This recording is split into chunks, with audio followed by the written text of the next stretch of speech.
Hello, I am Chanchal Soni and welcome to my channel. आज की इस वीडियो में मैं आप लोगों के साथ में शेयर करने वाली हूँ my thoughts on time versus money. What are you trading. देखिए दोस्तों, ट्रेडिंग होता क्या है? जब आप कोई चीज़ देते हो और उसके बदले में आपको कोई चीज़ मिलती है, दैट इज़ ट्रेडिंग। तो दोस्तों, आज की इस वीडियो में पूरा मैं डीप माइंडसेट के ऊपर बात करूँगी। पूरा इंसाइटफुल ये कंटेंट होने वाला है, तो इस वीडियो को बिना स्किप करें पूरा एंड तक देखिएगा। तो जब मैं अपना खुद का ये बिज़नेस स्टार्ट करने के पहले जब एक आईटी कंपनी के अंदर जॉब करती थी as a senior digital marketing executive, तब मेरा काम क्या होता था कि जो कंपनी की जो वेबसाइट थी, जो हमारा होम प्रोजेक्ट था, उसके ऊपर बेसिकली उसके एसईओ के ऊपर हम काम करते थे, उसके डिजिटल मार्केटिंग के ऊपर हम काम करते थे। तो मंथली सैलरी तो हमें मिलती ही थी, लेकिन हमारे जो टारगेट होते थे जैसे ही वो अचीव होते थे तो क्वार्टरली बेस पे हम लोग को इंसेंटिव मिलता था। अब होता क्या था, जब इंसेंटिव मिलता था तो हमेशा से माइंडसेट ये रहता था कि इसको एंटरटेनमेंट पे खर्च करना है, अपने जो भी शौक़ है, जैसे बड़े बड़े रेस्टोरेंट में जाके खाना खाना, महंगे महंगे कपड़े ख़रीदना, अच्छे शूज़ ख़रीदना, अच्छी बेलीज ख़रीदना, नेटफ्लिक्स ले लिया, अमेज़न प्राइम ले लिया, मतलब बहुत सारे जो भी अपनी इच्छाएं होती थी, मतलब उसको पूरा खर्च कर देना। पैसा कमाया और उसको पूरा इंसेंटिव को उड़ा दिया। ठीक है, आप नीड के ऊपर खर्च करो वो ठीक है, बाकी चीज़ों के ऊपर भी ऐसे खर्च कर दिया। पहले मेरा कुछ इस तरीके का माइंडसेट था। Now I change my mindset completely.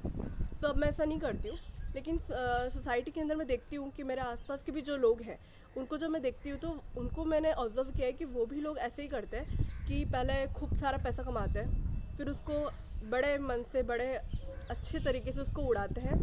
जैसे सोसाइटी में किसी के पास में जीप कंपास है, किसी के पास पोलो है, किसी के पास सेडान है, तो वो भी दूसरे लोगों को देखकर अपने सोसाइटी में के देखा देखी में, सोसाइटी के प्रेशर में आके वो भी उन लोगों से कंपेयर करके अपनी अगर छोटी गाड़ी है तो बड़ी गाड़ी खरीद लेते हैं। कपड़े अगर 2,000 के खरीद रहे हैं तो दूसरों के देखा देख ब्रांडेड कपड़े पहनने के चक्कर में 4-4 हज़ार के 5-5 हज़ार के कपड़े भी बड़े महंगे आते हैं, मतलब ख़रीद लेते हैं लोग। तो इस तरीके से सोसाइटी के देखा देख लोग बहुत ज़्यादा पैसा खर्च करते हैं। आपने देखा भी होगा कि कितने आजकल लोग क्रेडिट कार्ड का यूज़ कर रहे हैं। मतलब आजकल जो नीड नहीं है उसके अलावा भी बहुत ज़्यादा एक्सपेंस हो जाता है। सभी लोग बहुत ज़्यादा गुड क्वालिटी ऑफ मार्केटिंग के शिकार हो जाते हैं। मार्केटिंग भी बड़ी ज़बरदस्त होती है, लोग बहुत जल्दी उसके शिकार हो जाते हैं। तो होता कि इंसान जब पूरे दिन भर बड़ी मेहनत करके जॉब करता है, पैसा कमाता है, उसके लिए भी देखो मेहनत बहुत करनी पड़ती है। मैंने भी जॉब की है और मेरा भी एक्सपीरियंस रहा है। मेरे एक्सपीरियंस से भी बताऊँ तो सुबह जल्दी उठना, फिर 1-2 घंटे लगा के पूरा ट्रैवल करके अपने ऑफिस तक पहुंचना, फिर वहाँ पे अपने पूरे दिन भर अपने डेडलाइन के ऊपर काम करना, फिर उसके बाद अगर कुछ बात हो जाए तो मैनेजर्स की सुनना, अपने बॉस की सुनना। उसके बाद जाके जब आपका पूरा टाइम फ्रेम ख़त्म होता है, 9 बजे, कभी 8 बजे ख़त्म हो रहा है, कभी 9 बजे ख़त्म हो रहा है, और जैसे अभी वर्क फ्रॉम चल रहा था तो आप सभी लोग समझ सकते हो कि कब 10 भी बज रहे हैं काम करते करते, कभी 11 भी बज रहे हैं। तो अल्टीमेटली हो क्या रहा है, पूरे टाइम पे जॉब कर रहा है इंसान, फिर वो पैसा कमा रहा है और वो पैसे के बाद में उसको एकदम टाइम फ्रीडम नहीं मिल रहा है। 10 बजे भी इंसान फ्री हो रहा है, 11 बजे हो रहा है, तो उसके पास में ना फैमिली से बात करने का भी टाइम नहीं होता है। वर्क फ्रॉम होम में लोग घर पे हैं, लेकिन उनके पास में अगर कोई इंसान बैठा है ना तो उससे बात करने का भी टाइम नहीं है।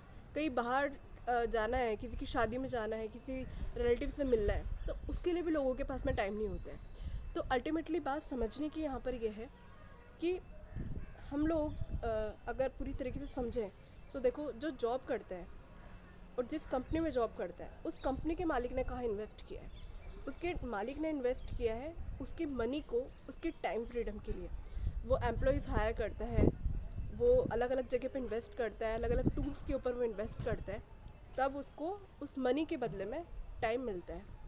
तो अब आप सोच रहे होंगे कि ठीक है, आपने जॉब का बता दिया, मनी का बता दिया, इन्वेस्टर का बता दिया, तो अब ये बताओ, आप सोच रहे होंगे कि ये इसने इतनी बातें कर ली पर ये नहीं बताया कि अब इन्वेस्ट उस मनी को कैसे करें, टाइम को किस तरीके से इन्वेस्ट करें, किस तरीके से अपने मनी को इन्वेस्ट करें जिससे कि टाइम फ्रीडम मिल जाए। तो ये बहुत ही बड़ा अच्छा और इंटरेस्टिंग क्वेश्चन है दोस्तों। तो देखो, सबसे ज़्यादा इन्वेस्टमेंट आजकल लोग करते कहाँ हैं? रियल एस्टेट में करते हैं, स्टॉक मार्केट में करते हैं, म्यूचुअल फंड में करते हैं। लेकिन यहाँ भी बात समझने की ये है, इन्वेस्टमेंट यहाँ पे करना बहुत अच्छी बात है, पर ये सब चीज़ें भी आपके कंट्रोल में नहीं है। मार्केट की कंडीशन बिगड़ गई, कोई भी बात हो गई, कंपनीज के अंदर कुछ भी हो गया, तो वो चीज़ें हमारे कंट्रोल में नहीं है। कब मार्केट क्रैश हो गया, आपके जो भी शेयर्स है कब वो डूब गए, म्यूचुअल फंड का पैसा बहुत कब जाके किसी म्यूचुअल फंड का पैसा कम हो गया, मतलब नहीं बढ़ा, परसेंटेज कम हो गया, तो उसके ऊपर हमारा बिल्कुल कंट्रोल नहीं है। तो हमारा कंट्रोल क्या है, हम अपने खुद के ऊपर इन्वेस्ट कर सकते हैं, खुद की स्किल्स के ऊपर इन्वेस्ट कर सकते हैं। अब देखो जैसे बहुत सारे लोग बिज़नेस कर रहे हैं, ये जो वीडियो है स्पेशली बिज़नेस वूमेन के लिए, बिज़नेस क्लास लोगों के लिए मैंने बनाई है। तो देखो सभी जो भी बिज़नेस कर रहे हैं उन लोगों को भी मैं यही बोलना चाहूँगी कि आपके बिज़नेस के ऊपर इन्वेस्ट करो, आपकी स्किल्स के ऊपर इन्वेस्ट करो, जो कि आपके टाइम को सेव कर सके। बहुत सारे लोगों को मैं अपने पास में देखती हूँ कि वो लोग ना छोटी छोटी दुकानें खोल के बैठे हैं, या फिर उनके पास में ना मतलब पैसा है लेकिन वो दूसरी चीज़ों पे ज़्यादा इन्वेस्ट कर रहे हैं, खुद के बिज़नेस के ऊपर वो इन्वेस्ट नहीं करते हैं, खुद के ऊपर वो इन्वेस्ट नहीं करते हैं। तो कहाँ से वो बिज़नेस ग्रो होगा? अगर आप भी कोई बिज़नेस कर रहे हो तो सबसे पहले आपके बिज़नेस के ऊपर इन्वेस्ट करो, आपके खुद के ऊपर इन्वेस्ट करो।